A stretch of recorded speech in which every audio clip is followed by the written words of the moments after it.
दोस्तों आपने अक्सर सुना होगा कि पैसे कमाना आसान होता है और पैसे बचाना मुश्किल होता है। तो पैसे बचाने के कुछ तरीके हैं जो आज की इस वीडियो में हम बताने वाले हैं आपको।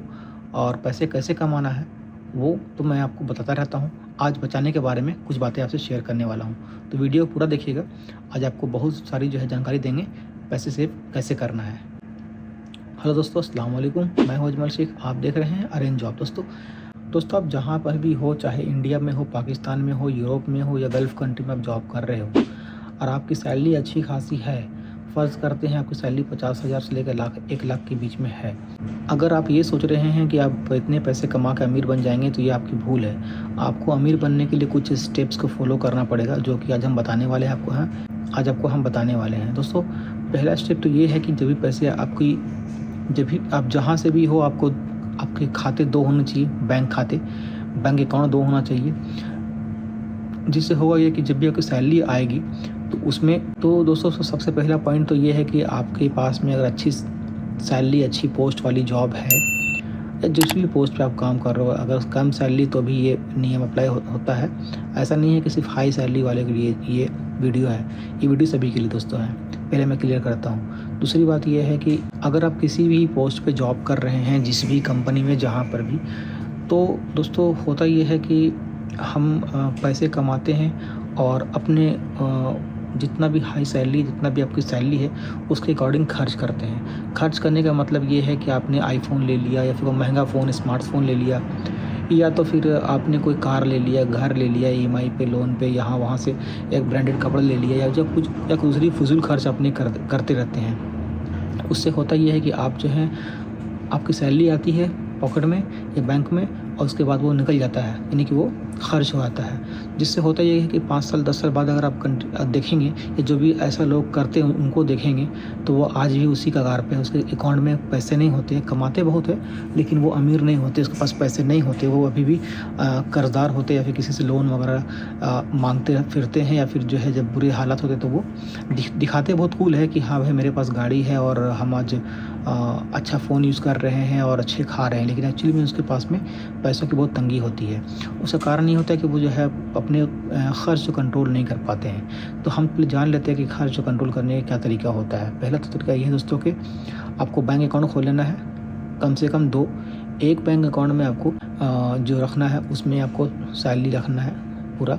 अब उस बैंक अकाउंट से आपको 15 से 20% या उससे भी ज़्यादा हो सके तो आप उसको हटा देना है, दूसरे बैंक अकाउंट में डाल लेना है। क्योंकि अगर आपकी नौकरी जॉब कर रहे हैं, अगर वो चला गया, वो छूट गया, या वो नौकरी किसी वजह से आपसे जो है ये हो गया, नौकरी मतलब जो है नौकरी का भरोसा नहीं होता। क्योंकि अगर आप प्राइवेट जॉब कर रहे हो तो आप जानते हैं दोस्तों कि नौकरी का भरोसा होता नहीं है।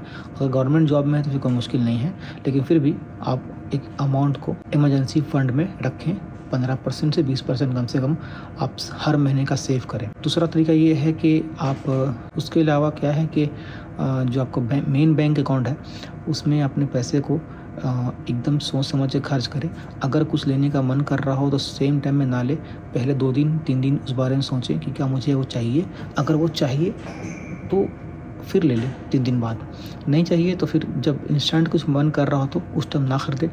दूसरी पॉइंट ये है कि अगर आप किसी भी मॉल में जाते हैं तो आपको डिस्काउंट अक्सर दिखेगा। मैं अक्सर गल्फ़ कंट्री में देखा हूँ कि गल्फ़ वाले जो है 20%, 30%, 40% का डिस्काउंट लगाते हैं, और जो लेबर होते हैं हमारे आपके जैसे दौड़ के भाग के जाते हैं कि डिस्काउंट में सामान मिल रहा, चलो जाके ख़रीदते हैं। तो डिस्काउंट में के चक्कर में वो हम लोग, कई सारे जो लोग हैं वो इतना सामान ले लेते हैं जिसकी ज़रूरत उसको होती नहीं है, एक्चुअली होता नहीं है।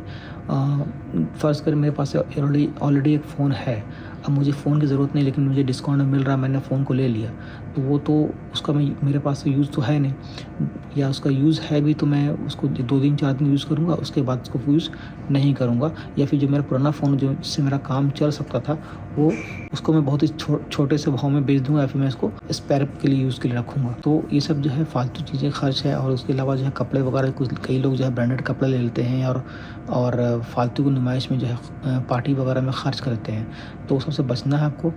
और जितना हो सके सेव करना है। आपको खाने पीने में खर्च करना चाहिए। आपको कुछ कपड़े वगैरह है तो नॉर्मल सा मतलब जो कपड़े पहनने हैं आपको है कम सम दाम में वो यूज़ कीजिए। बहुत ज़्यादा ब्रांडेड बहुत महंगे कपड़े खरीदने की ज़रूरत आपको नहीं है। इसके अलावा दोस्तों आप अपने पैसे को जितना हो सके 10 से 20% कम से कम आप जो है ये जो भी आप रिस्क ले सकते हैं अपने म्यूचुअल फंड में पैसे को डाल दें। ये शेयर मार्केट में या गोल्ड में पैसे को आप डाल सकते हैं। इस तरह से पैसे को आप सेव कर सकते हैं।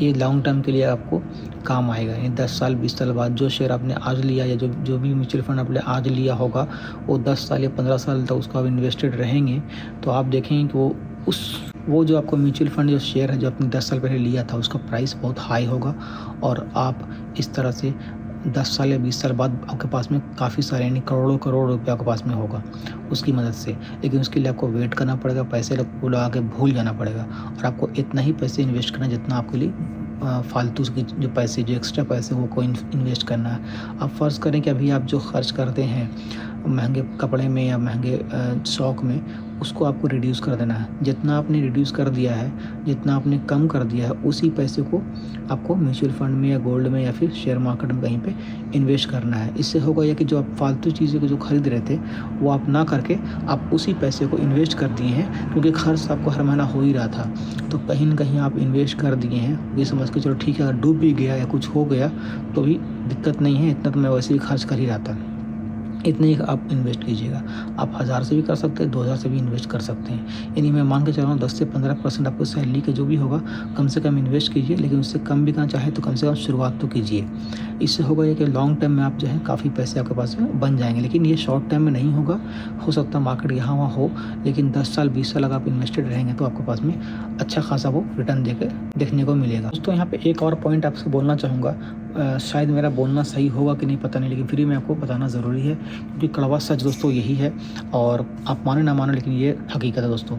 और हकीकत ये है कि कभी भी अपने रिलेटिव में या किसी फ्रेंड्स में ज़्यादा पैसों को लेन देन ना करें। यानी कि कोई पैसे आपसे उधार मांगे तो आप तुरंत में ना दें क्योंकि अक्सर ऐसा होता है कि पैसे जब किसी को आप देते हैं तो लेने टाइम में तो बहुत अच्छा से वो आपसे मीठी मीठी बातें करके ले लेता है लेकिन देने टाइम में आपको पैसे देने में वो ना नुकुर करता है और बहुत वक्त तक बाद वो शायद थोड़ा बहुत दे दे या ना दे। तो उससे होता ही है कि जो आपको जो जमा पूंजी है जो आपका टारगेट है वो ख़राब हो जाता है। उसी पैसे को आप सेविंग कीजिए रखिए और किसी से लेने की भी आपको ज़रूरत नहीं पड़ेगी और देना तो आपको है ही नहीं है। दूसरा चीज़ ये है एक और पॉइंट मैं ऐड करूँगा कि अगर आप गल्फ़ कंट्री में खास करके हैं तो वहाँ पर क्या होता है अक्सर मैंने लड़कों को देखा है कई को देखा है मेरे साथ भी ऐसा हुआ है और वो ये है कि आपके जो रिलेटिव वाले हैं वो आपसे कनेक्ट रहेंगे। जब भी आप बाहर में रहेंगे अच्छी खासी इनकम करेंगे तो आपसे लोग जुड़े रहेंगे क्यों और जुड़ के क्या करते हैं आपसे वो पैसे मांगने की डिमांड करेंगे। 10,000 20,000 50,000 लाख रुपए का डिमांड करेंगे। अपनी मुसीबत के टाइम में आपसे पैसे लेके आपका पैसा यूज़ करके वो अपना काम निकालेंगे। और जैसे ही अगर आपका पास में खुदा न खास्ता 5 साल बाद नौकरी चला गया या नौकरी आपसे छूट गया आप घर पे 6 महीने के लिए बैठ जाएंगे तो वही रिलेटिव वाले जो क्या करेंगे आपसे वो मतलब आपको भाव नहीं देंगे और आपको इग्नोर करेंगे। तो बेहतर ये है कि आप किसी को पैसे वगैरह ना दें चाहे कोई भी हो। और एक बात ऐड करूँगा कि अपने माँ बाप को सपोर्ट करें। मैं ना नहीं कर रहा हूँ, बिल्कुल अपने माँ बाप को सपोर्ट कीजिए लेकिन हमेशा इतना ही आप पैसे दीजिए अपना माँ को या बाप को यानी अपने पेरेंट्स को इतने ही पैसे दीजिए जितना उसकी रिक्वायरमेंट हो। फ़र्ज़ कीजिए कि आपके माता पिता घर पे हैं और उनका खर्च 10,000 रुपये है तो 10,000 रुपये ही दीजिए। अगर आप सोचेंगे पूरा सैलरी उनको हम दे देंगे भेज देंगे और वो खुश हो जाएगा तो आप गलत कर रहे हैं। उनके हक़ में अच्छा कर रहे हैं लेकिन अपने लिए गलत कर रहे हैं आप क्योंकि लॉन्ग टर्म में क्या होता है जब आपकी नौकरी चली जाती है अगर ख़ास करके गल्फ़ वगैरह में क्या होता है प्रोजेक्ट पे काम होता है। प्रोजेक्ट एक बार ख़त्म हो गया तो आपको घर जाना पड़ेगा और उस वक्त अगर आपको बिज़नेस करना है कोई शादी करना है या कुछ भी कोई बड़ा कुछ करना है तो आप नहीं कर पाएंगे क्योंकि पैसे तो आपने बहुत कमाया, महीने का लाख रुपया आपने कमाया लेकिन पैसे को क्या किया अपने घर वाले को दे दिया, माँ बाप को दे दिया। अब वो माँ बाप क्या करते हैं अपने शौक़ के हिसाब से अपना खर्च को बढ़ा लेता है या फिर हो सकता है उसने कहीं पर सेव कर लिया होता है, आपको नहीं पता है लेकिन वो सेव कर लिया होता है। अब फिर अगर उससे आप 10 लाख रुपये 5 लाख रुपये मांगोगे वो आपको नहीं देगा, बोलेगा बेटा खर्च हो गया। आप कुछ भी बहाना करके नहीं देगा क्योंकि पैसा का लालच दोस्तों सबको होता है, ये हकीकत है। आप मानो ना मानो पैसे की लालच सबको होता है, चाहे आपको माँ बाप की ना हो उसको भी लालच होता है। इसलिए मैं ये नहीं कहूँगा कि अपने माँ बाप को या किसी को रिलेटिव को पैसे ना दीजिए, लेकिन एक इतना अमाउंट दीजिए गार्जियन को जितना उसकी ज़रूरत है। मैं 5-10 हज़ार दोस्तों कम नहीं बोल रहा हूँ, इतना काफ़ी है एक माँ बाप को घर चलाने के लिए।